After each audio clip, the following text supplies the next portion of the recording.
وردة سرها المحبة. والكربت أهل في ناحيتك وجدة سكامة ود شعب هريسة ما كيفنا حدا سكامة تقولها لك قوتنا في هريستنا. اليد في اليد مشيت معايا، سمعت الصوت لقيت غنية، شفت الوجه لقيته مراية، كيفاحته ولات حكاية، وكتابة بنتها نهاية. نجمة اللون ذهب وكل شي فيها يتحب، نجمة راك حرة. كيسألوك على الأصل الطيب قلهم أرض طيبة، وإحنا توا أكثر من 23 سنة نخدموا في أرض كريمة بجهدنا ويدينا، ومن مزارعنا نجمعوا حليب صافي من أحسن ما تنتج الطبيعة، ونزيد نقفوا عليه في مصانعنا لضمان جودته العالية، خاطر هو الأصل في صنعتنا وحرفتنا. صناعة الأجبان، أجبان مرياح سرها صنعة اليدين، حرفة واتقان كل العاملين، وفي خدمتنا نعرفوا لكل حركة مهمة كل شيء محسوب باش نوصلوا ننتجوا جبن بنين ويملى العين، ومهما كان نوع الجبن نعطيوه حقه، ياخو وقته وبلاصته، ونتبعوه من اللي حضرناه وخدمنا عليه حتى يوصل بين يديكم، وبأحسن ما ننجو نودوكم وين ما كنتوا، على خاطر بينا أمنتوا وعلينا عملتوا.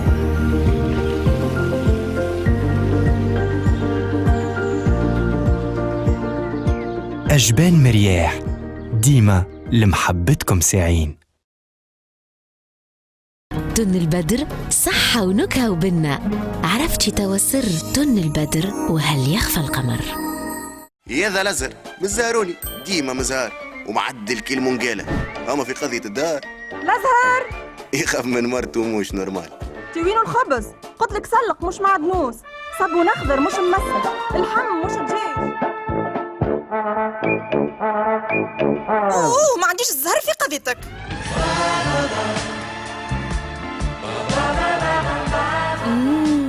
أما عندي الزهر كي خديتك. من اليوم سمارت شيف تقدم لكم كريمة جديدة بنكهة الزهر تبنن زهرك. من نرجع المعدنوسة وعلاش نرجعوا فيه؟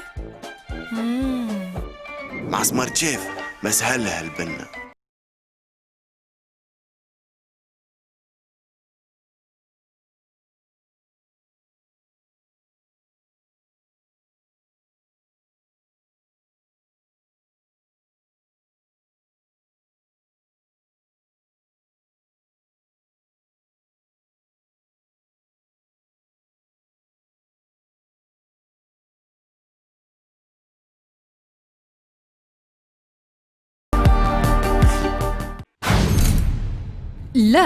لا لتساقط الشعر بعد اليوم.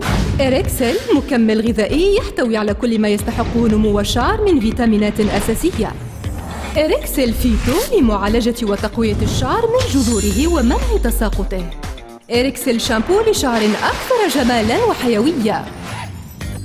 إريكسل الحل المتكامل ضد تساقط الشعر. إريكسل تقنية سويسرية من مخابر لونفول فارما.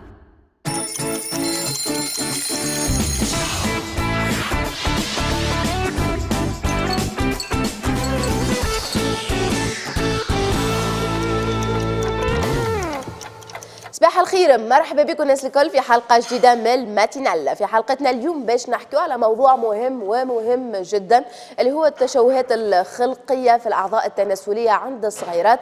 برشا أولياء ما يفيقوش، ومن بعد معناتها فما حياة صغير ممكن تتعكر نوعا ما، كيما تنجم تتصلح إذا كان فيقوا بالخطأ هذايا من أول الولادة. باش نحكيو زاده التجارة الاقتصادي بالقصر، المعنى الكبير متاعها اليوم باش نتعرفوا عليه، وشنو يقول مضمون القانون التونسي. دونك خليكم معنا، ما تبدلوش البرنامج وتابعونا تباعا في برنامج الماتينال. ما قبل هذا الكل نقولوا بونجور صفصوف. بونجور، انا قبلت تباعا يا فطوم. تباعا نصبح عليك ونصبح على دي شيف، وبالطبيعه نصبح عليكم انتم في برنامج الماتينال وين ما كنتوا. ان شاء الله نهاركم زين وكله طاقه ايجابيه وبرشا برشا محبه. وساونيوني اليوم في روبريك سبيسيال جايس باش نعطيكم لمحه، باش نعمل لكم بانيي نتاع حوايج سبور نساء ورجال والاسوام هايله على الاخر. دونك تبعوني. صباح الخير لشيف. صباح الورد فتحية، صباح النور مشاهدينا. صباح نهاركم زين. شيف فتحية نهارك سعيد. صفاء كيف نصبحوا عليكم من جديد مع بعضنا في كوجينة الماتينال. شيف فتحية قاعدة تحضر في ميزون بلاس نتاعها باش تودنا بحلو سيرمون كالعادة. أكيد. وأنا باش نودش السادة المشاهدين بزوز وصفات نجيوهم بعد ما نشوفوا شنو هو الحلو بتاعنا. الوغ الحلو نتاعنا اليوم سكسي نجاح. سكسي ان شاء الله ديما ناجحين يا ربي، ان شاء الله ديما في سكسي يا ربي. دونك باش نجيو نشوفوه معاك انت وحيده شنو هو في وسط السكسي هذايا، تفاصيله باش ناخذوها مع بعضنا. انا مشاهدينا باش نحضر اليوم زوز وصفات. الوصفه الاولى باش تكون حوت محشي في الكوش، ماهوش كعبه حوت كامله، خذيت ديفيلي نتاع قاروص باش نعملوه محشي، شنو هو الفرس نتاعهم معاهم هما. باش نحضر دويده محمره تنشوفوها كيفاش تتعمل وكيفاش تطيب وشنو هما لي زانغريديون تاعها اللي هي باش ترافق الحوت اللي اخترناه اليوم باش يكون محشي. خلينا توا نبدو نهارنا مع ليكوتش وفاطمه السويد. ما ننسوش مرياح يستنى فينا. صباحنا نبداوها كيما العاده بسبوت الخاصه بجبن مرياح، ومن بعد نشوفوا لي سبورتيف دو بيبي جيم ايش محضرين. ناخذوا كلمه على مريح صفصوف. مريح كالعاده فاطمه جبن 100% تونسي و100% حليب طبيعي. اليوم يوفر لكم لا ليفريزون ا دوميسيل على تونس الكبرى بمختلف ولاياتها. لا ليفريزون الي غراتويت.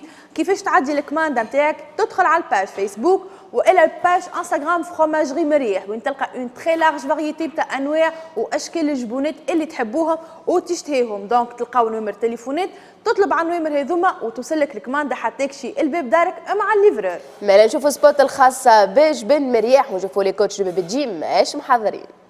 كي يسألوك على الأصل الطيب قل لهم أرض طيبة. وإحنا توا أكثر من 23 سنة نخدموا في أرض كريمة بجهدنا ويدينا، ومن مزارعنا نجمعوا حليب صافي من أحسن ما تنتج الطبيعة، ونزيد نقفوا عليه في مصانعنا لضمان جودته العالية، خاطر هو الأصل في صنعتنا وحرفتنا. صناعة الأجبان، أجبان مرياح سرها صنعة اليدين، حرفة واتقان كل العاملين. وفي خدمتنا نعرفوا لكل حركة مهمة كل شيء محسوب باش نوصلوا ننتجوا جبن بنين ويملى العين. ومهما كان نوع الجبن نعطيوه حقه، ياخو وقته وبلاصته، ونتبعوه من اللي حضرناه وخدمنا عليه حتى يوصل بين يديكم. وبأحسن ما ننجو نودوكم وين ما كنتوا، على خاطر بينا أمنتوا وعلينا عملتوا.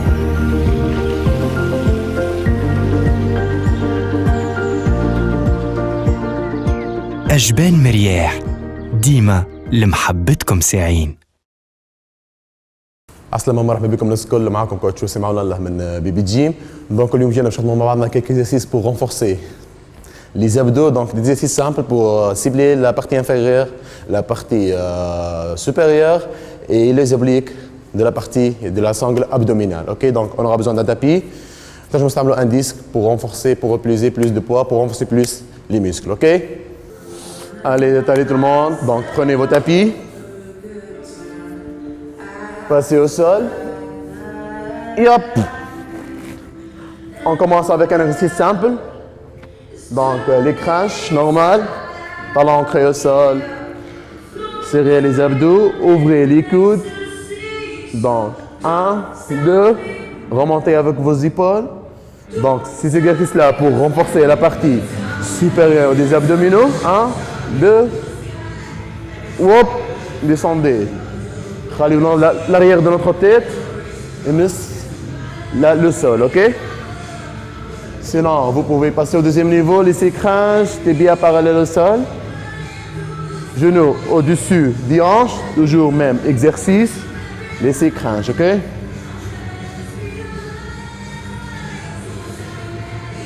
si vous voulez, vous pouvez travailler avec le poids pour renforcer et cibler plus les muscles de la partie supérieure. Donc, prenez un disque, allongez les bras et remontez toujours avec les épaules. 1, 2, hop.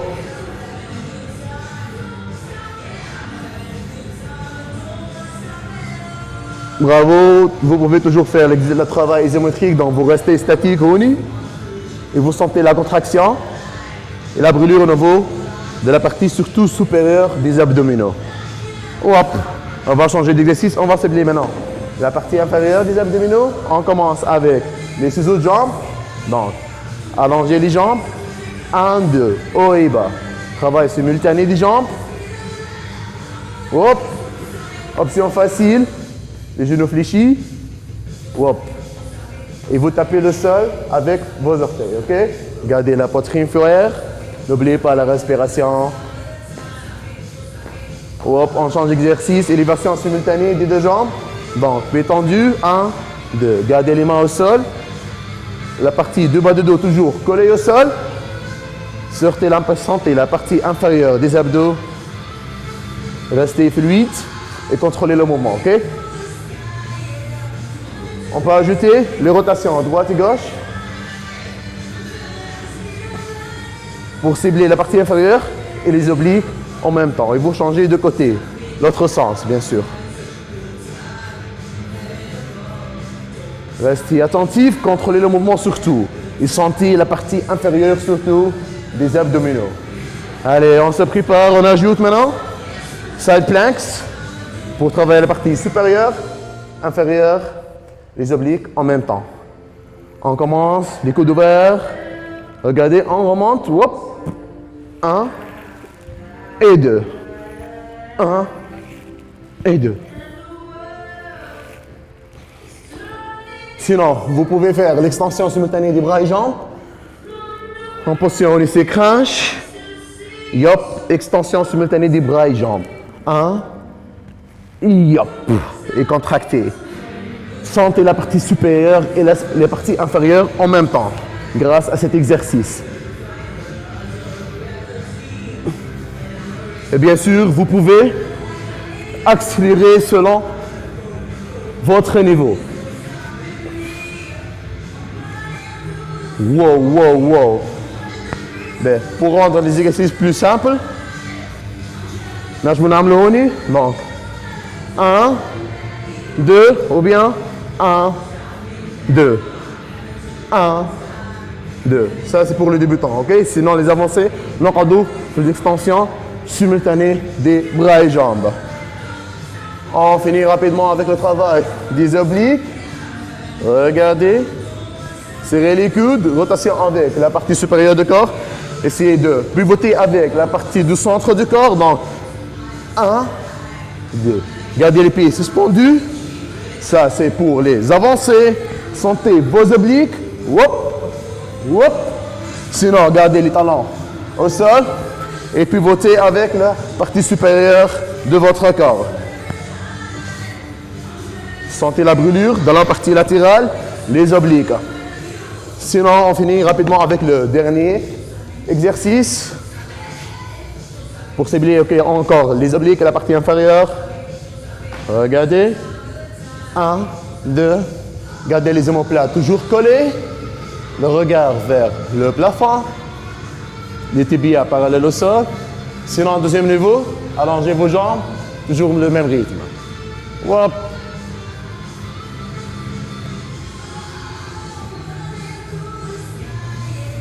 Ok tout le monde? Et on peut finir bien sûr si vous voulez avec les planches, soit sur les genoux ou bien sur les orteils et vous résistez. Maintenant vous résistez selon votre niveau, 40 secondes, 50, 1 minute, 2 minutes, 3 minutes, 5 minutes si vous êtes avancé, ok? Allez, bravo tout le monde et vous pouvez étirer bien sûr. Et doucement vous passez debout. Et allongé.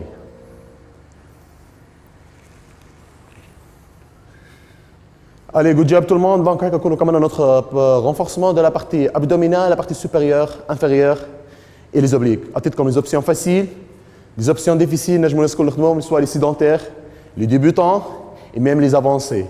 دونك مرحبا بكم الناس الكل في صالتنا بي بي جيم. تنجموا تجيو حذانا، تنجموا تشوفوا لي كور نتاعنا، تنجموا تشوفوا جونا، حتى منا خدمه في البلاتو تنجموا تخدموا معنا. نتلهوا بكم لي كوتش الكل. دونك كيما قلت لكم كان معاكم كوتش وسيم على الله من بي بي جيم بيان سور. تنجموا تجيو حذانا. ميرسي بوكو. تشاو تشاو. مشكورين لي سبورتيف. تويكا وقايت نشوفوا سبوت الخاصه بهيركسل البرودوي اللي فيه كومبليمون اليمونتير فيه شامبوان فيه لوسيون مصنوع بتقنيه السويسريه امضا لونفول فارما. دونك نشوفوا سبوت ونذكركم اللي هو تلقاوه كان في الصيدليات ما نلقاوش في لي باغا فارماسي. لا لتساقط الشعر بعد اليوم. إريكسل مكمل غذائي يحتوي على كل ما يستحقه نمو الشعر من فيتامينات أساسية. إريكسل فيتو لمعالجة وتقوية الشعر من جذوره ومنع تساقطه. إريكسل شامبو لشعر أكثر جمالاً وحيوية. إريكسل الحل المتكامل ضد تساقط الشعر. إريكسل تقنية سويسرية من مخابر لونفول فارما. دونك برودوي هيركسل تلقاوه في كامل صيدليات الجمهوريه التونسيه، ونعاود نذكر ما تلقاوهش في لي باغا فارماسي. احنا بحذانا تويكا الدكتور الحبيب بوثور اللي هو اخصائي في جراحه الاطفال. صباح الخير دكتور. صباح الخير، عسلامه. يعيشك، مرحبا بك سيدي. يعيشك، بارك الله فيكم على الاستضافه. اليوم على شنو باش نحكيو؟ نحكيو على التشوهات الخلقيه في الاعضاء التناسليه عند الاطفال. اي اللي هو موضوع ياسر مهم ومهم جدا. فما عباد ساعات ما تفيقش بصغارها اللي عندها تشوهات. اليوم ان شاء الله مع الدكتور باش نعرفوا برشا معلومات على الحكايه هذه. ما قبل نرجع بحذا لي شيف. رجعنا مع بعضنا فاطمه، وباش تكون ضربه البدايه مع الشيف فتحيه ولا الجاتو سوكسي هذايا اللي باش نشوفوه مع بعض. هو السوكسي ساعه يجي كان بالداكواز. الداكواز شنية هي؟ جاتو طالع بالبلون دوف كي تلقاو داكواز ديما راهو ابيض عظم مركوز بيان سيغي كيما حكيت لكم على البسكوية كويير كيما نحكي لكم على الداكواز، لكن هذا ما فيهش اصفر عظم الا ابيض العظمه والسكر، ومعاه لوز وسكر فارينة مرحين مع بعضهم، وشويه فارينة سبيسيال جاتو ورده. وبالطبيعه اللي يقول سوكسي ويقول حاجات فيهم عظم وفيهم نكهه يلزم يكون عندي سكر فاني سمارت شيف. هذاك من الحاجات اللي عمرها ما تبعد من عندي. الوغ انا نعطيكم مقادير نتاع السوكسي نتاعي. لازم 6 ابيض عظم. 6 ابيض عظم نعرفوا احنا اللي ابيض العظمه يلزم 30 جرام، معناها 180 جرام ابيض عظمه. عليه هو نحط 150 جرام سكر عادي نركضوا على 3 مرات مع ابيض العظمه. عليه هو 150 جرام لوز مرحي، 150 جرام سكر محور نرحيهم مع بعضهم. هوني نحط السكر فاني سمارت شيف، نحط قرصه صغيره ملح. انا في جاتويتي كل تعرفوا لي انا ديما عندي شويه ملح نحطه في مع اللوز. نحط الفارينه فرد مره على خاطر هي اللي يلزمها تدخل في وسط الخليط هذا، معناها ديما الحاجات الشايحه ديما نحطوهم مع بعضهم كيما تشوفوا هكا. تخلطوا مليح. انا اللوز نتاعي تنجموا تخليوه مستحرش دوبليش والا تغربلوه اذا كان تحبوه ارطب بالقدا. ومن بعد نجيو هذا نصبوه فوق الابيض العظمه اللي هو بيان سيغي مكبوس مليح. سامحني يا ايوب. ومن بعد نقعد نخلط في الخليط نتاعي كالعاده من غير ما نطيح ابيض العظمه، ومن بعد نوريكم كيفاش نصبهم. باهي دونك هذا داكواز داكواز الى حد الان هكا وين وصلنا. مازال دي ديتاي اخرين ناخذوهم مع بعضنا وحيده. انا مشاهدينا كيف ما قلت اليوم باش نعمل حوت محشي، مانيش نعمل كعبه كامله حوت وباش نحي لها الفيليه، لا انا نحيت الفيليه بركه. دونك نحيت له الشوك نتاعو ديما بملقه النحي وكالشوك اللي يبدا واحد في وسط السلسو خاصه جهه الظهر نتاع الحوته، ونحافظوا عليه بالجلده نتاعو. اخترت قاروس، تنجموا تعملوه بالسره، تنجموا تعملوه الماغر، تنجموا تعملوه بالدوراد يجي بنين برشا كيف ما تحبوا انتوما، خاطر الفرص نتاعو بسيط برشا. هوني عندي لي فيليه هذوما نتاع اللو ولا القاروس باش نفوحهم شيشه خفيفه ملح ذره صغرونه مش برشا، على خاطر باش نحط فيه حاجات مالحه، مش نحط حتى تفاح اخر، باش نكتفي بهذوما بركه. علاش؟ خاطر نحب ناخذ لفاح تاع فروماج مرياح اللي باش نحطه في وسطه. دونك الحوت يلزم نحافظوا على نكهته البحريه، ما نقتلوش باللفاحات. نحط فيه فروماج مرياح تحبوا جودا موتزاريلا غريير رابي، تحبوا ادام، كيف ما تحبوا انتم تنجموا تعملوا رابي، كيما تنجموا تعملوه سويبعات ويكون هو في وسط الفاخس. وهوني عندي تن بنين برشا، حوت مع حوت يمشي بالكدا. التن هذايا هو تن الموجة اللي بالزيت النباتي. دونك شوفوا هنا ناخذ منه طريفات ورقات نحطهم على الظهر متاع كعبة الفيليه متاعي ونلفها. دونك هذايا الفارس بكل بساطة. اللي يحب ينجم يزيدوا شوية فلفل برعبيد، اللي يحب ينجم يزيدوا شوية معدنوس، اللي يحب كل حد، اللي يحب شوية زيتون، شوية ليمون مخلل. هنا هذيك حاجات اختيارية نخليها لكم انتوما. انا باش نكمل الرصف الحوت متاعي الكل هكا نعبيه بالفاخس، ومن بعد باش ناخذ شوية زيت نباتي اللي هو موجود في الحكة متاع تن الموجة، ونحطه على وجه الحوتة هكا. نكمل لهم شوية ملح من برا ونخليهم يطيبوا في الكوشة. درجة حرارة متاعها 180، ما يفوتش ال10 دقائق ويكون حضر الحوت هذايا ما بين 7 و10 دقائق. في ساعة يطيب الحوت متاعنا يبقى مروب، وباش ناكلوه كيف ما قلنا اليوم مع الدويدة المحمرة. نرجعوا لكم بعد شوية. ميرسي بوكو لي شيف. نرجعوا نحكيو مع دكتور الحبيب بوثور، قلت اللي هو اخصائي في جراحه الاطفال. اليوم نحكيو على التشوهات الخلقيه في الاعضاء التناسليه عند الصغيرات، موضوع مهم جدا وماذا بينك التعاليق الفارغه تتنحى، على خاطر هذا مع ساعات ما يصير انسان كامل يتركز في الحكايه هذه. اذا كان اليوم امه ولا ابوه ما يعرفوش الحكايه هذه، ضاع مستقبله الطفل والا الطفله. دونك نرجع نحكيو معاك دكتور، كيف نقول احنا تشوهات خلقيه في الاعضاء التناسليه عند الصغيرات؟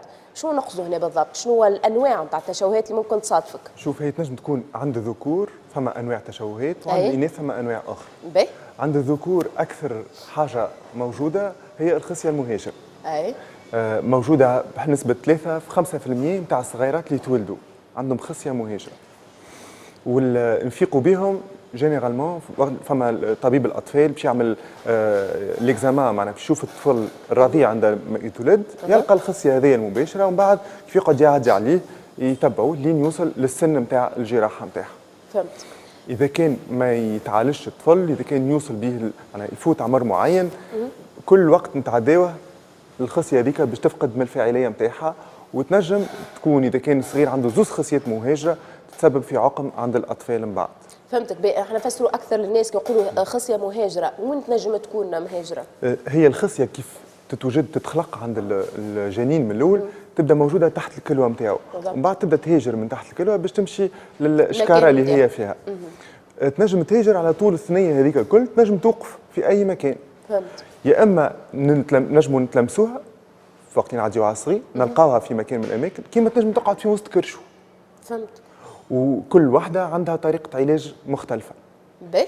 بدنا نحكيو من بعد على العلاجات. شنو الانواع الاخرى؟ الانواع الاخرى هما ليزيبوسبادياس. ليزيبوسبادياس عند الاطفال كيما نقولوا بلغتنا الدارجه مطهرته الملايكه. هي كيف تسمعها تقول هذه حاجه باهيه مطهرته الملايكه، مي فيت هي ماهيش حاجه باهيه. خاطر الصغير تبدا عنده فيت نص طهاره، مش طهاره كامل، ونقبه التبول نتاعو ما تكونش في راس العضو الذكري. تنجم تكون بحذا المخرج نتاعو منين يقد الكاكا نتاعو، كيما تنجم في اي ثنيه حتى لين توصل للمخرج العادي. دونك في اي مكان ينجم يتبول الطفل من نقبه ماهيش في البلاصه نتاعها العاديه. حاجه خايبه بالحق. اللي يلزمها عمليه جراحيه حتى هي. خاطر هذه الخصيه المهاجره تنجم ما تاثرش نفسيا على الطفل. تنجم حتى كان عطات عقم بلوز او يتعالج بوتيتر. ام بار كونتر ليبوسبادياس تعطي تاثير نفسي اذا كان الصغير يشق عليها مخر، وخاطر ساعات ما تصلحش في عمليه واحده، لازمها اكثر من عمليه تجميليه. فهمتك. دونك اذا كان تتاخر بجد تعطي دي تروبل بسيكولوجيك شي لانفون. باهي. النوع الاخر هو ليبيسبادياس، في عوض ما يكون نخبه التبول تكون من في راس العضو الذكري. في الليبوسبادياس موجوده من اللوطه، في الليبوسبادياس لا، يكون العضو الذكري محلول على اثنين هكا، ونخبه التبول من الفوق. معناتها ساعات ممكن يخلطوا بينه وبين طفله. هذيك توجيهها في حاجه اخرى. باهي. دونك هذوما اكثر التشوهات الخلقيه عند الذكور. باهي. عند الاناث ونسبه ليبوسبادياس راهي عند الذكور ماهيش صغيره، معناها توصل واحد على 250 رضيع ذكر. مرتفعه كمان. مرتفعه، وتكاثرت في ال 20 سنه هذوما، الى دوبلي دو فريكونس، على خاطر فما حاجات تسمى لي بيرتورباتور اندوكرينيان اللي يبدلوا افرازات الغدد عند الانسان. دونك هذوما موجودين في لي بيستيسيد في لي انسكتيسيد وقت اللي عند الفلاحه معناها يرشوا المبيدات هذوكم. المبيدات هذوكم كيف تاكلهم الام عند الحمل يبدلوا لها الهرمونات نتاعها ويخليوا الجنين ما ينجم تصير فيه لي بيرتورباسيون. انا ماذا بيا نحكيو ساعه تشوهات دكتور، بعد نحكيو على الاسباب خاطر الاسباب مهمه برشا. فهمنا حاجه من الاسباب كي ناكلوا خضره مسخه ولا مش مغسوله بالكدا. باهي دكتور، عند الاناث التشوهات الخلقيه نفيقوا بهم يا اما قبل الولاده بليكو مغفو هذيك فما صوره الصداق قبل الولاده تصير، ينجموا يشوفوا فيها الارحام نتاع البنيه منفوخه. سبحان الله. دونك وقتها نفيقوا بها الطفله. اذا كان ما فقناش بها وقتها ينجموا نفيقوا بنوع من الانواع عند الولاده. فما ان اكزامان تبدا قشره البكاره مسكره كومبليتمون. دونك كيف الاكزامان نشوفوها طبيب الاطفال يشوفها يفيق بها على نيسانس. سينو فما الانواع الاخرى كل صعيب ياسر كانوا يفيقوا بهم من بعد الولاده. ما يفيقوا بهم حتى بالاكزامان ما يفيقوش بهم. اذا كان ما فيقناش بهم بالليكو قبل في الحمل ما يفيقوا بهم كان وقت البلوغ، وقت يصيروا لي بروميير ريغل معناتها الطفله تبلغ ونورمالمون يجيوها لي بروميير مونسترواسيون نتاعها ما تهبطش. دونك سيكل ورا سيكل الطفله ما تهبطش العاده نتاعها. دونك وقتها باش تمشي تعدي عند الطبيب، ووقتها في اللاج هذاك باش نفيقوا اللي فما انسداد في المهبل من اللوطه والا مهبل ماهوش موجود بالكل والا اوتيروس معناها رحم مسكر. معناها هذوما كلهم نوليو نفيقوا بهم كان بعد البلوغ. بعد حتى البلوغ. باهي نعطيك الكلمه صفي. لهنا حبيت نسالك دكتور النجاعه نتاع العمليات بعد حكينا انت شنو هما لي زوبيراسيون اللي يصيروا، لكن العمر اللي محبذ انه نعملوا فيه العمليات سورتو للصغيرات اناثي ولا ذكوره. انت قلت كي مثلا سورتو بالنسبه للاولاد لازم في عمر مبكر جدا باش ما بعد ما تتطورش الحاله، وبالنسبه للاناث قلت ما نجموا نفيقوا بهم كان بعد البلوغ. لهنا ما فماش ريسك على الطفله يعني باش تتمادى بها المده نتاع المرضى ولا التشوه؟ نبداو بالاولاد. بالنسبه للاولاد كو سوا معناها الخصيه المهاجره علميا توا عمال كل ما نقدموا في العلم عمال العمر نتاع العمليات هذه يقدم. توا ولات لي زانديكاسيون نتاعهم ابارتيغ دو لاج دو 6 موا 6 اشهر يلزمنا ندخلوا باش نشقوا للاطفال هذوما اللي عندهم خصيه مهاجره، لانه علميا اثبت انه كيف نفوتوا 9 اشهر تبدا الخصيه تفقد بشوي بشوي من الفاعليه نتاعها. دونك ايديالمون توا ابارتيغ دو لاج دو 6 موا نبداو ندخلوا بالنسبه للخصيه. كيف بالنسبه للبوسبادياس ماذا بينا ندخلوا بكري. بكري سي ابارتيغ دو 9 موا. علاش؟ كل ما طفل مازال بالكوش ونجريو عليه عمليه جراحيه، خاطر العمليه الجراحيه يخرج عنده دليل وما يخرجش مش عمليه فاطمه واخرج. اما فما دليل قاعد، فما دي سوان افير، فما تبديل بانسمون كل يوم. كل ما صغير مازال بيبي كل ما il ne va pas garder de souvenirs اللي هو ويوغا با دو معناها ما يقعدش فما اثار بسيكولوجيه للطفل هذايا من بعد. اذا كان يكبر ويدخل الروضه باش يولي يقارن روحه باصحابه، باش يشوف اصحابه يتبولوا بالواقفه وهو ما ينجمش، باش يفوت عدد معين اذا كان بلغ باش يلقى روحه ما عندوش ما ينجمش يعمل علاقه جنسيه عاديه بالعضو هذا. دونك سي سور كو فما تاثير على النفسيه نتاع الاطفال. بالنسبه للبنات بالنسبه للبنات كي يبدا فما قشره البكاره مسكره من المحبذ ان نحلوها عند الولاده في النهار الثاني الثالث الرابع نحلوها، لانه كيف تقعد قشره البكاره مسكره هي الطفله هذيك كانت في كرشمها لي زورمون نتاع الام كانوا يتعداو عليها هي. دونك لي زورمون هذوكم خليو الرحم نتاعها يفرز سوائل. السوائل هذيك كيف تتراكم في الرحم نتاعها في المهبل نتاعها تنجم من بعد تسبب في نوع من انواع العقم تاع الاندوميتريوز. دونك ماذا بينا نحلوها هي عمليه بسيطه راهي وتتصير في اليوم الثالث الرابع نتاع ولاده الجنين الانثى وتوفى الحكايه ما فما حتى مشاكل. بالنسبه كيف نفيقوا ساعات اللي المهبل مسكر ولا ناقص في الثلاثه لو تيير انفيريور معناها ثلث السفلي نتاعو مسكر كومبليتمون ما فماش مهبل. هذاك زاد من المحبذ ان نقدوا العمليه اسيتو لاج دو شهر شهرين ما نفوتوش باش ما نخليوش السوائل هذيك نتاع الطفله تتراكم باش يخرج كل شيء. بون وساعات جينيرالمون يستحقوا عمليه عند البلوغ، عمليه تكميليه. فهمتك به. لهنا نحبوا نعرفوا شنو الاسباب. حكيت لنا اذا كان ناكلوا غله معناتها ما زالت مسخه ولا مش مغسوله بالكدا. من الحاجات الاخرين زاده هو لي بيرتورباتور اندوكرينيان موجودين في هذوما المبيدات، موجودين زاده في للاسف في الاندستري اغرو اليمونتير كلها، معناها لي كونسيرفاتور الموجودين في الماكله. تو سكي اليمونتاسيون معناها الدجاج المربي، تو سكي اليمونتاسيون مش مش مراقبه وكل ياخذوا هرمونات هذيك كلها تاثر على الجنين وقت اللي هو في بطن امه، بخلاف بيان سور فما لا جينيتيك اللي بور كيلكو شوز، معناها العامل الوراثي موجود. جينيرالمون نلقاو الاطفال اللي عندهم مثلا خصيه مهاجره هما اكثر عرضه باش كيف يجيبوا وليدات نهار اخر ولادهم يبدا عندهم خصيه مهاجره. كيف الاولياء الرجال اللي يبدا عندهم معناها مطهرته الملايكه ولاده كيف يجيب ولاد نهار اخر بعد ما يتصلح هو كيف ولاده عندهم اكثر ريسك باش يكون عندهم التشوهات هذه.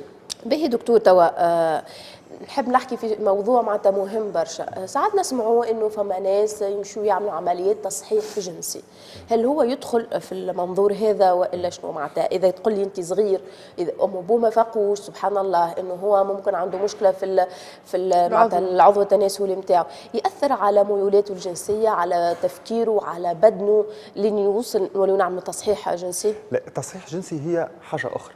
سي اون تروازيام اونتيتي. هو الجنين يتولد وكيف يتولد وقت ليكزامان على نيسانس نلقاوه له وليد وله طفله، له طفله عنده مثلا الشكاير نتاع لي سكروتوم نتاع اللي يعطوا فيهم الخصيات ما فماش خصيات. عنده نقبه التبول ماهيش بلاصتها، هي نقبه التبول كيما نتاع الانثى مثلا، وهما سي ديغراد معناها خاطر الجنين راهو وقت يتكون من الاول سي يونيسكس ومن بعد بفعل الهرمونات باش يمشي للجنس الانثى ولا للجنس الذكر. بالضبط. فما امراض يا اما جينيه والا معناها لانسفيزونس سيروناليين، معناها الغدد نتاعو هو الغده فوق الكلويه ما تخدمش. الحب الهرمونال اللي من عند الام ينجم يتعدى للصغير. لا هذوما يا اما فما هو عنده مشكله في الغده الفوق الكلويه لا سيرونال، والا فما امراض جينيه هي تسبب في الحاله هذه. وفي الحاله هذه يصير تشخيص عند الولاده. من الناحيه القانونيه عندنا الحق ما نصرحوش بالجنس. ووقتها نعملوا ان كاريوتيب، معناها ناخذوا خلايا نتاعو خاطر الانثى عندها معناها كيف نعملوا الكاريوتيب نتاعها في القهوه 46XX والذكر في القهوه 46XY. دونك ناخذوا خلايا نتاعو نبعثوهم للتحليل، يحضر التحليل فيسع ونعرفوه هو انثى او ذكر. على اساسه تعملوا التصحيح؟ لا اون باراليل ينجم يكون هو انثى، اما نلقاو الاعضاء التناسليه ذكريه ماشي ذكري، وما نلقاوش عنده خاطر لازمنا نعملوا دي زيكوغرافي، ما نلقاوش عنده من داخل رحم، ما نلقاوش عنده مهبل، ونلقاو العضو الذكري بلوتو موجود، فما لي بوش باهيه نتاعو. دونك نجموا نمشيو رغم اللي هو انثى، هذايا ما ناخذوش قرار وحدنا، ناخذوه احنا جراحه الاطفال مع بيان سور اهم حاجه لي بارون ومع طبيب الاطفال، وجينيرالمون هما اطباء اخصائيين في الغدد عند الاطفال، ومع لي بسيكولوج اي لي بيدوبسيكياتر. وي معناها سي ان كوميتي يتلم، نتلاقاو نتفاهموا مع لي بارون ونقول لهم راهو هكا وهكا وهكا، راهو ultérieurement بعد اذا كان باش يمشي ذكر مثلا وهو يفو ميو رغم اللي هو 46XX راهو نهار اخر باش يكون عنده اعضاء تناسليه تشبه اكثر للذكر. باغ كونتر كانت باش تكون انثى راه ما فماش حتى شيء، لا تنجم تحبل لا تنجم فاصون تناسليه باش تكون مش موجوده لا عند هذا لا عند هذا راهو العقم باش يكون موجود.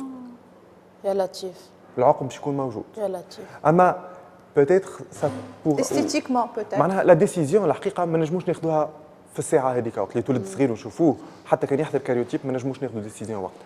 فهمت.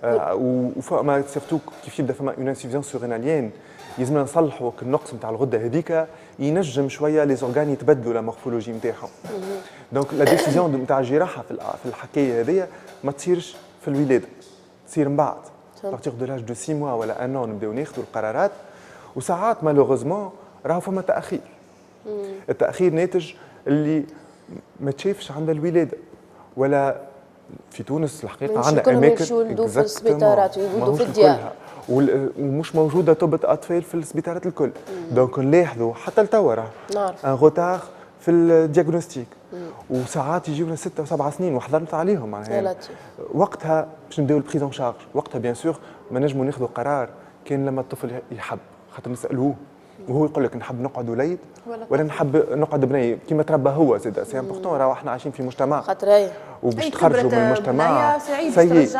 اذا كان هو تربى على بنيه ما هذولي تدخل النفسيه هنا دكتور. اذا كان نحكي كروموزوم هنا هذولي تقول لي انت اعضاء وممكن ماشي اكثر وليد وهو معناتها نحكي كروموزوم نحكي هو احساسه بنيه معناتها بريفيرونس نسالوه هو شنو يحس في روحه. بيان سور كيف يوصل العمر معناها يصير ان روتار ونوصلوا في عمر مخر. لا ديسيزيون زاده الطفل ولا الطفله يلزمها تعطي تقول هي شنو تحب تولي، ووقتها راهو ناخذوا براي الطفل ولا الطفله معناها وتيت هذيا معناها يجينا طفل معناها نفكر مليح وليد ولا بنيه بون ويقول لك نحب نقعد وليد وهو بني ويقعد وليد. فهمتك. مشكور نحاولوه جراحيا لوليد. هذا شنو نقصد. فهمتك. مهما هو شنو يحس في روحه مرتاح، هو يحس في روحه اهم شيء. اكزاكتومون اهم شيء انه هو نفسيا متصالح مع بدنه والا مش متصالح. هذيك هي الاهم. يذول حتى العمليات هذم يكونوا كما انت قلت في 7 سنين 8 سنين يكون ديما خير ولا لا كل ما بكري كل ما خير. ما يعرفش هو روحه بيبي دكتور. بيبي باش يتربى كيما ربيته انت. من بعد ثم اون بريزون شارج تري امبورطونت نتاع بسيكولوجيك اللي تري يلزم مرافقه بسيكولوجيه للطفل والعائله كلها مش كده. مشكور دكتور الحبيب بوثور اخصائي في جراحه الاطفال. ومن خلال برنامجنا ومن خلال الموضوع هذايا حبينا نفسروا برشا حاجات للناس اللي ساعات نتقاذفوا التهم والسبان على ناس مثلي جنسي وندرى شنو ما يسالش. اذا كان نعرفوا العلم لهنا يكون ساعات ما عندوش حتى ذنب، يتولد بكروموزوم كذا، عنده اعضاء كذا، بدنه شنو هو يحس فيه، امه وابوه ساعات ما يفيقوش. دونك هذا الكل راهو يدخل في الاطار. ومانيش نحكي على على العلاقات الجنسيه، مش نحكي على العلاقات الجنسيه، نحكي هو كشخص مثالش نقبلوه كما ربي خلقه، وهذا خلق ربي معناها مش حتى شيء. مشكور مره اخرى دكتور حبيب بوثور. نرجع بحث لي شفه. رجعنا فاطمه الشيف فتحيه من بكري في نفس البوزيسيون يستنى. رجعنا لك. الوغ دونك كملنا الدكواز نتاعنا، شفنا كيفاش خلطناه بالبودر داموند مع العظم اللي طلعته الشيف فتحيه مع السكر. ما تنساوش الفرينه. ما تنساوش الفرينه سبيسيال جاتو سمارت ورده. ورده فاني سمارت شيف لابد. ومن بعد نجي ونصب نعمل سيركل بالقلم ونقلب الورقه باش ما يقعدليش القلم في الفاس بتاع الورقه. ومن بعد نقعد نصب ونمشي ونتبع. اللي ما عندوش ينجموا يحطوها في الوسط ويطرحوها بمغرفه. شو يسموها لا فورم هذيا؟ سبيرال. لا كان تقولها لي بالعربي اليوم نفطر كذوب. انا الحمد لله يا ربي شبعانه وما نجمش نقولها لك بالعربي ولا بالانجليزي. الشكل الحلزوني دونك هذيا مزيانه برشا قاعده تحضر فيها الشيف فتحيه. هما باش يكونوا الباز نتاع الجاتو نتاعنا هكا ولا؟ اي به شنو هو مازال له باش نرجعوا نشوفوه مع بعضنا؟ مازال باش ضربت له مونتاج خاطر ضربت له الكريم او بور. توا باش يطيب في كوشه 170 يقعد تقريب 25 30 دقيقه ماكسيموم. يلزم يبدا وسطه اونكتيو لكن من برا يلزم يتقرمش. تو باش يزوز هذا الكوشه كيما هو. اون فوا نعدي له ربع ساعه بالمونجيلا ونخرجوا نعمل له رشه في الكوشه مش نخرجوا جمله. نعمل له رشه سكر جلاس ونرجعه باش يبدا فيه اكثر تقرميش. لو طون اللي كملت له ربع ساعه الثانيه يجي مع بعضه امبيكابل. يعطيك الصحه شيف فتحيه. دونك هذايا الباز نتاع البسكوي نتاع الجاتو نتاعنا نحضروا فيه اليوم. انا مشاهدينا عندي سوكسي اخر باش نحضروا معاكم اللي هو الدويده المحمره. كيفاش تطيب وكيفاش نعملوها بطريقه بسيطه برشا. انا عندي زيت نجمه ديو بلوس باش نحطه هو اول حاجه هوني يسخن باش نقلي فيه البصل وباش نقلي فيه جلبانه باش نخلي فيه سفناريه.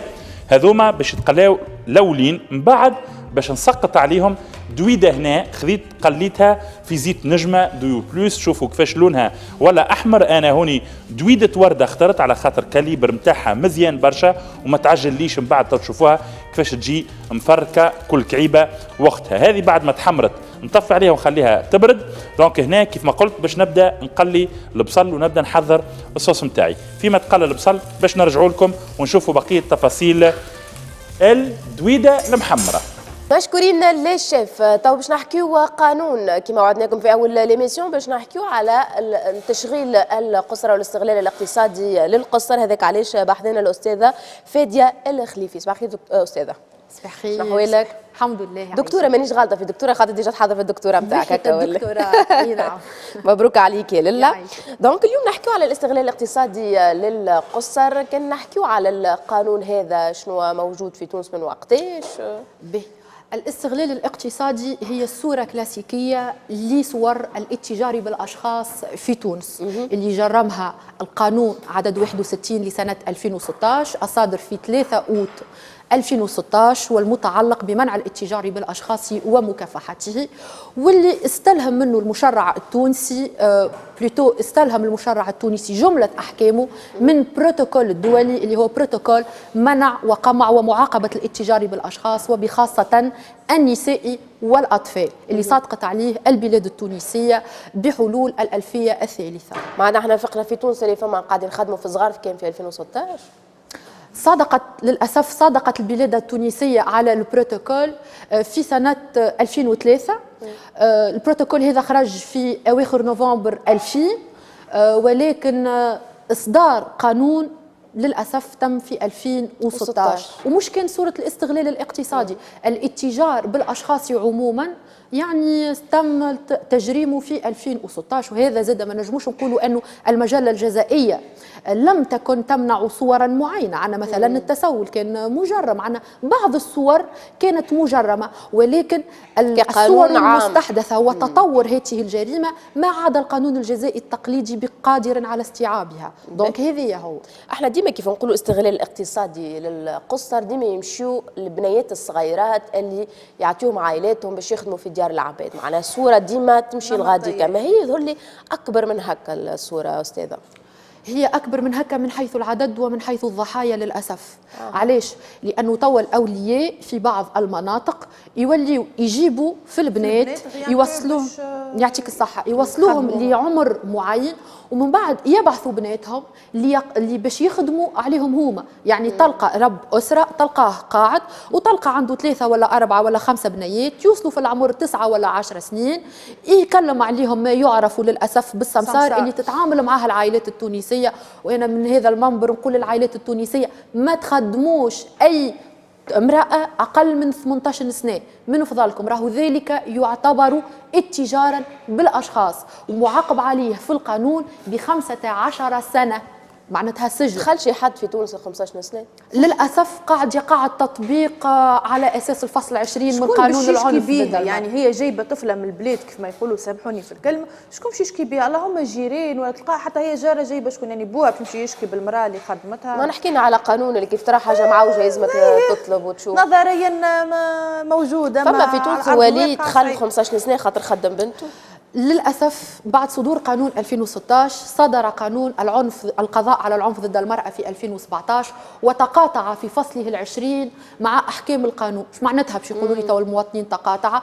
جاء في الفصل 20 نتاعو وقال إنه اللي يشغل الأطفال راهي جنحة من 3 أشهر إلى 6 أشهر. ما معنى ذلك؟ أنه جنح ما جناه القانون الاتجاري بالأشخاص. وهنية للأسف وقت اللي يتحال وزاد فما حاجة أخرى، المشرع ما فمش استمراريه. وقت اللي انت تخرج لي قانون في 2016 تقول لي راهي هذه جنايه، تجيني من بعدها باشهر ترجع لي جنحه سيستسهلها الشخص اللي قاعد يتاجر. يقول لك هذه حكايه فارغه، 3 أشهر 3 أشهر انا قادر باش نتمتع فيها بظروف التخفيف. اعمال الفصل 53 من المجله الجزائيه يعني معناتها امور اخرى. فوالا اذا هذه شنو نقولوا؟ فمش إرادة حقيقية لكافة المكونات اللي تسهر على تطبيق قانون منع الاتجار بالأشخاص للدفع نحو تطبيقه هو دون الفصول الأخرى. علاش؟ خاطر كي تحكي مع بعض الناس اللي صاغوا قانون العنف راهو الغاية نبيلة بالأساس. يقول لك جريمة الاتجار معقدة، هات باش نثبتوا اللي هو تاجر وهات وهات. احنا ما نحبوهوش يخرج من العقاب وما نحبوهوش يهرب من العقاب.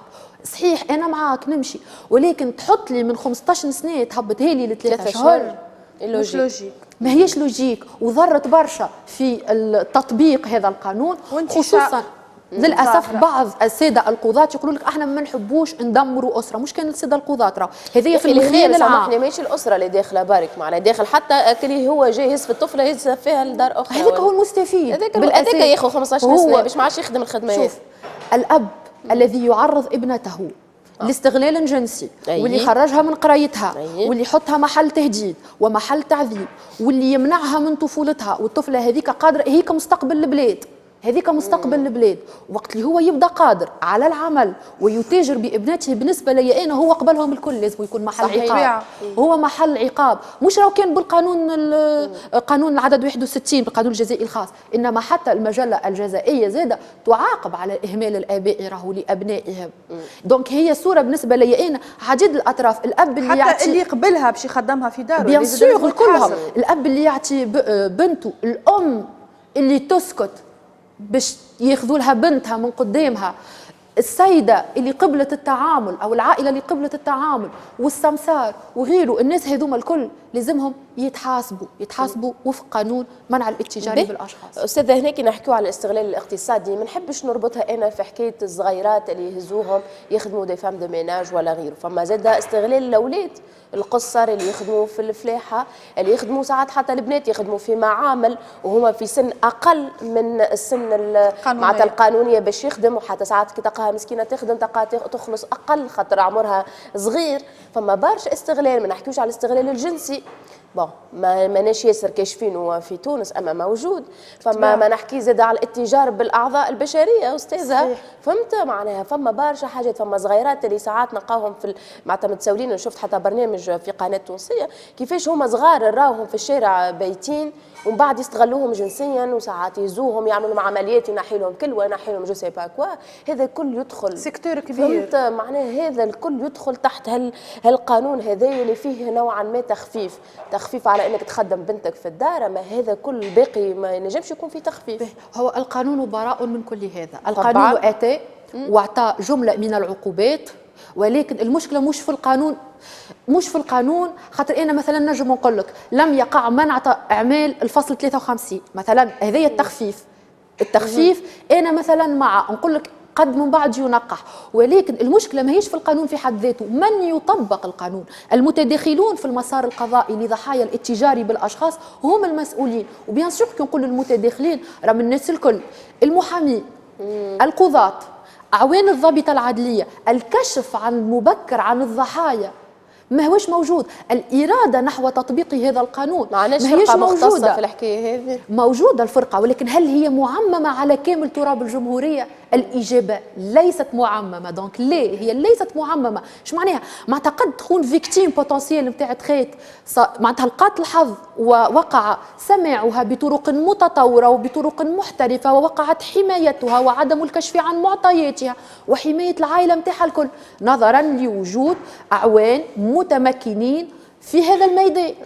وقد تجي ضحية للأسف في بلاصة أخرى أعوان ما همش متمكنين ما همش متكونين، تقع معناتها انهاكها بسماعها وحتى مكافحتها مع من يقوم باستغلالها وتعريضها سرقتني ولا غير. بالي هنا سيبوزون انا الطفله مشات والا مثلا تنجم تكون وصلت 15 سنه 16 سنه بدات تفهم بلوز او موان اللي هي يتم استغلالها اقتصاديا ولا جنسيا ولا هي، وتمشي مثلا انت قلت تمشي للاعوان لهنا مثلا لقات الاعوان في الانصات وين يهزوهم الصغيرات هذوما؟ هل يعاودوا يرجعوا لهم للدار؟ هل فما مراكز ايواء خاصه بالحالات هذه؟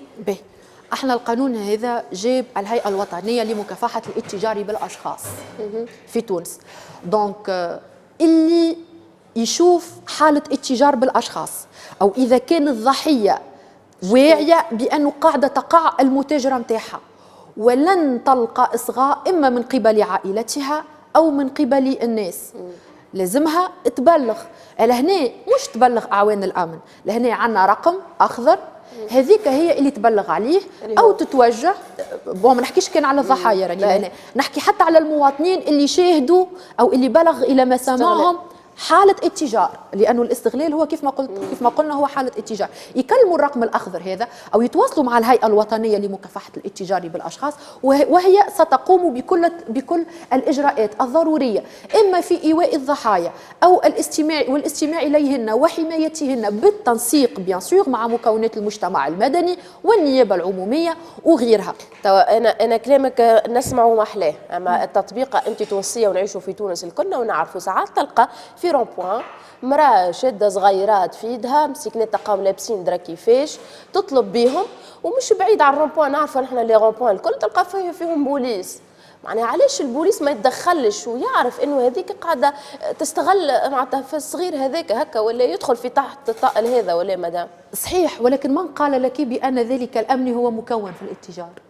ما عندوش الحماقه. انت تقولي توا انا كمواطنه عاديه نجم نطلب الرقم الاخضر هذا، هذه معلومات معناتها هذه معلومات، هذا تكوين. تو كان ما جيتش انا مثلا لهنا وقلت ما يعرفش، لازم المعلومه توصل. وراهو الامنيين تو صحيح وزاره الداخليه قاعده تكون، مش قاعده تكون راهو في الناس الكل. كلامك صحيح ونمشي معاك، تقول لي يا فاديه صحيح راهي فما جريمه، كيفاش لا يعلم؟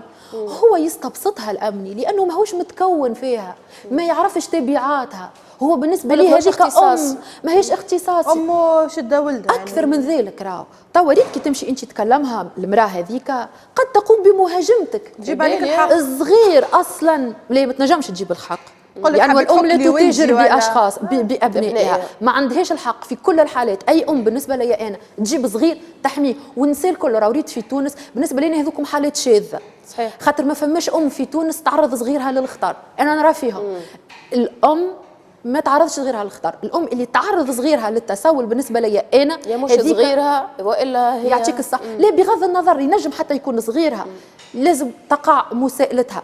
يا سيدي ما نمشيش يقولوا لك لا فادي شبيك قاسيه، نحيوه لها صغير ونحميوها، مش حتى نفكوها هكاكا، مش تتفك، مش تفكين يعني بالمعنى هذيك، اما اموال تهز حمايته ويتحط في مراكز مختصه. للاسف احنا توا ما عندناش مراكز. من يقوم بالايواء؟ راهو الجمعيات هي اللي قاعده تقوم، الجمعيات. وتقول لي فادي صحيح عندنا مراكز نتاع طفوله، اي مراكز طفوله هل فيها مقومات؟ والله انا فما ضحايا نتاع اتجار بالاشخاص سامحني معناتها اجانب رفضوا انهم باش يقعدوا في مركز الايواء اللي يخصصوا لهم سيد قاضي التحقيق. ما فيهوش الحاجات الاساسيه، ما فيهوش. الدوله ما هيش قاعده تصرف في الاتجاه هذا، ما هيش قاعده تصرف، مش قاعده تمول في الهيئه الوطنيه لمكافحه الاتجار بالاشخاص، ما هيش قاعده تمول في الجمعيات، ما على خلاف الدول الاخرى. الدول المقارنه قاعدين يمولوا، قاعدين يخصوا في ميزانيات كبرى اما لهيئاتها او لمنظمات المجتمع الوطني المتداخله. هذه كله مش قاعد صاير، مع انه هو كله يدخل في وزاره المراه ويدخل من المهام نتاعها. هي حرب دوله. وقت اللي نقولوا اتجار بالاشخاص حرب دوله بجميع هياكلها، وزاراتها، منظماتها، مواطنيها واعلامها. به تعطينا الرقم الاخضر اللي نجموا نطلبوه. 88 10 47 48 ورجاء التثبت. نجم نكون قلبت الارقام 10 47 48 47 ولا 48 47. الرجاء التاكد معناتها فقط ينجموا يدخلوا يحطوا على جوجل يشوفوا الرقم الاخضر تو يلقاوه موجود معناتها سقط هذه المعلومه. اخر سؤال استاذه، توا انت قلت الاجانب نعرفش احنا تو تعرف اللي من وقت الثوره معانا ولاو برشا يعيشوا ديزافريكان ومعناتها جايين من البلدان الافريقيه اللي ساعات تقسمهم صغير ويخدموا في ديار الناس ولا يخدموا في المعامل ولا يخدموا اي حكايه. هل هذا يدخل معاهم يدخلوا معنا في القانون هذا ولا؟ باش نقولوا يدخلوا معنا القانون هذا يطبق على الناس الكل. هي جريمه ترتكب على الاراضي التونسيه، اذا اقليميه القانون الجزائي التونسي. تقول لي فاديه كيفاش باش نعرفوها؟ هذه الجريمه هذه راهي بسيطه، صحيح معقده تقنيا في ركنها ولكن سهله. هاوش نقول لك انا؟ نقول لك عندك فعل ووسيله وغايه.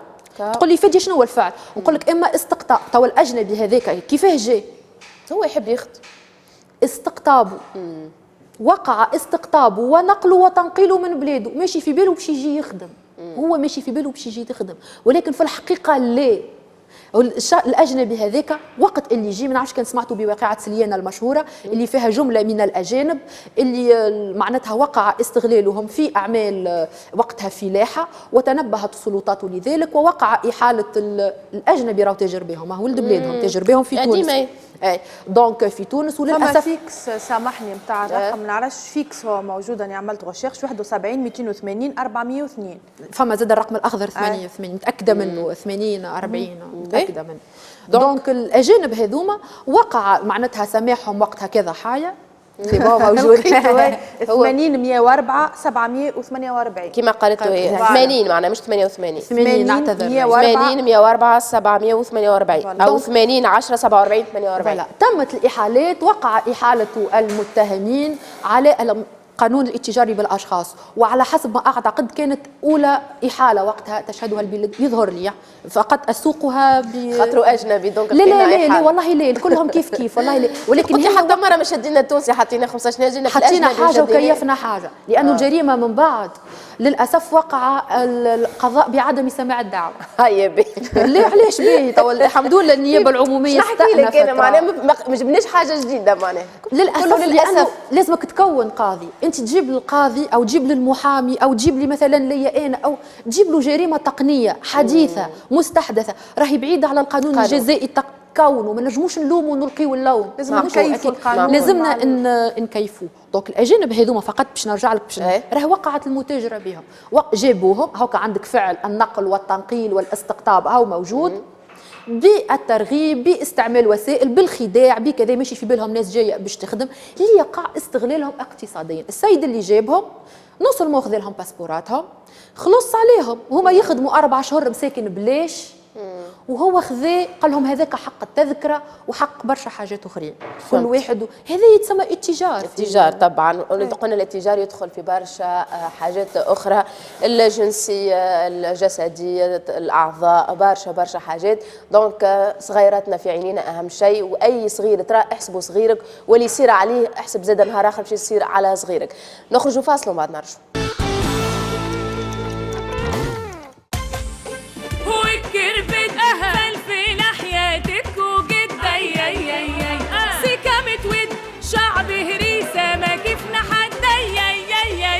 كام تقولها لك قوتنا في هريستنا.